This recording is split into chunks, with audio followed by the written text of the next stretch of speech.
The most notable contribution in regards to investigating the Urmawi proposition, the Urmawi hypothesis in Western academia is Eichner's contribution in his The Post-Avicennian Tradition. He first proposes that Al-Urmawi follows Al-Razi and Al-Amidi by identifying God's essence as the subject matter of Kalam theology. Secondly, the existence of God is one of the inquiries of the Avicennian divine science. Thirdly, it follows Ibn Sina in that God's essence can't be the subject matter of the divine science. Hence, the role of the divine science of Avicenna is to prove the existence of God, which is not self-evident or proven in any higher science.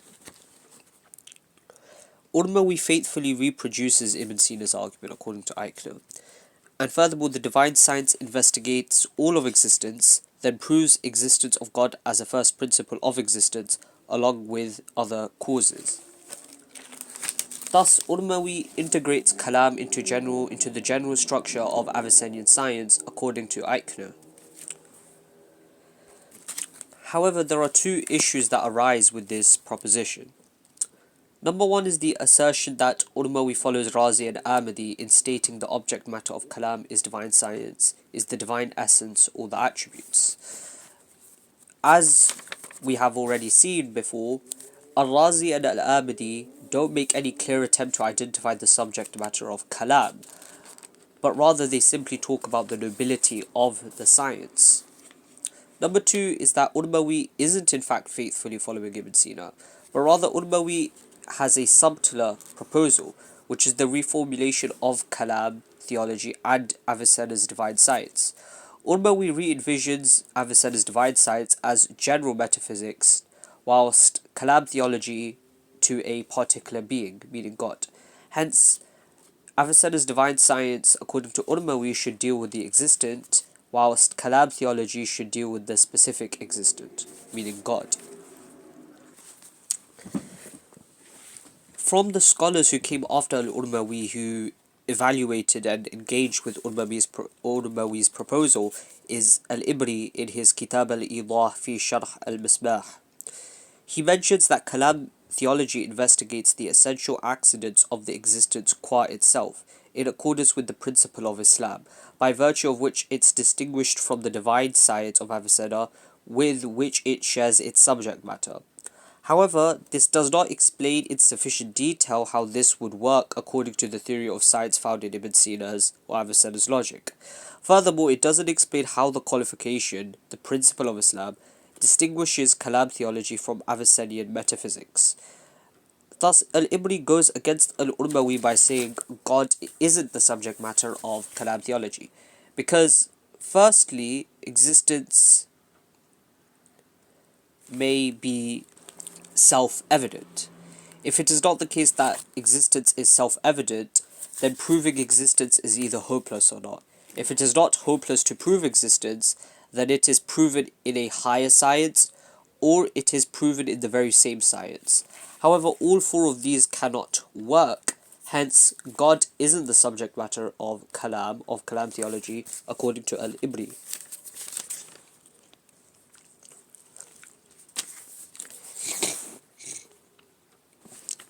Furthermore, pseudo Ibn Shaykh al-Uwaina al-A'jami mentions in his Sharh al-Tawali' that what is sought by proof is the existence of the essence of God, the Exalted, and existence is an accident of the essence, as held by the majority of the Mutakallimun, the Kalam theologians. And this doesn't run contrary to the essence of God being the subject matter of Kalam theology. Al-Isfahani agrees with him, and there is no contradiction by proving the existence of God in the science of Kalam theology, even if it is the subject matter of Kalam theology, according to him. However, for this to work, it must avoid the circularity problem, and it's not certain how this exactly would work. The requirement here is that the subject matter be proven in a higher science. and this only pertains to a subject more specific than the subject of a higher science, which can avoid the circularity charge. In absence of such a higher science, that theologian likes to concede to only appropriate to prove the subject within the science.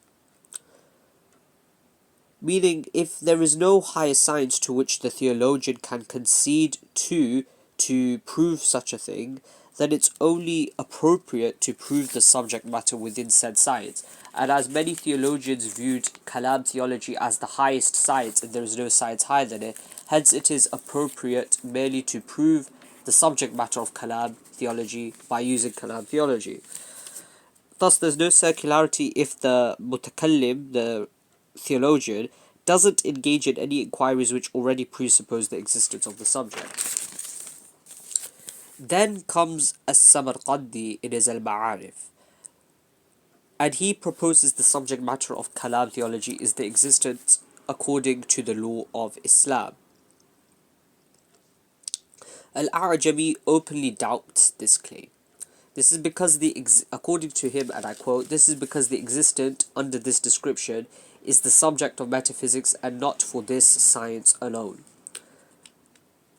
This issue arises due to the fact that both sciences are assumed as distinct, distinguished by subject matter. In his Thus, divine science, in his analysis, deals with the same subject matter as Kalam theology, but instead according to the rule of Neoplatonism. For example, by dealing with principles such as the ex uno principle, or that one thing can't be both the agent and the patient. Al-Amuli argued that this sort of intervention and this sort of discussion marked a break from contemporaries and predecessors in defining what kalam is, meaning this is a unique and novel sort of discussion. Thus, he rejects theological conceptions of kalam theology and argues that one must prove the existence of the subject of science prior to engaging in said science. He is against the identification, unqualified identification of subject matters, such as the existent. Thus, Kalam investigates the non-existent, and this would make Kalam theology identical with the divine science. Eichner gives four distinct conceptions of Kalam theology here. One is the theological conception, which is propounded upon by Al-Razi and Al-Abadi, and later on by Al-Burhan al-Nasafi, Al-Urmawi, and Al-Baydawi. The second is the theological creationist, which is held by later theologians such as Pseudo Ibn Shaykh al-Uwaina, i.e. Al-A'jami, Al-Samarqandi, Al-Isfahani, and Sadr al-Sharia. Then there's the ontological conception of Kalam theology, which is held by classical scholars such as Al-Ghazali and later modern theologians such as Al-Ibri. And there is the epistemological conception of Kalam theology, which is not held in particular by any sort of classical theologians, but by later theologians such as Al-Amuli, Al-Aiji, and Al-Taftazani.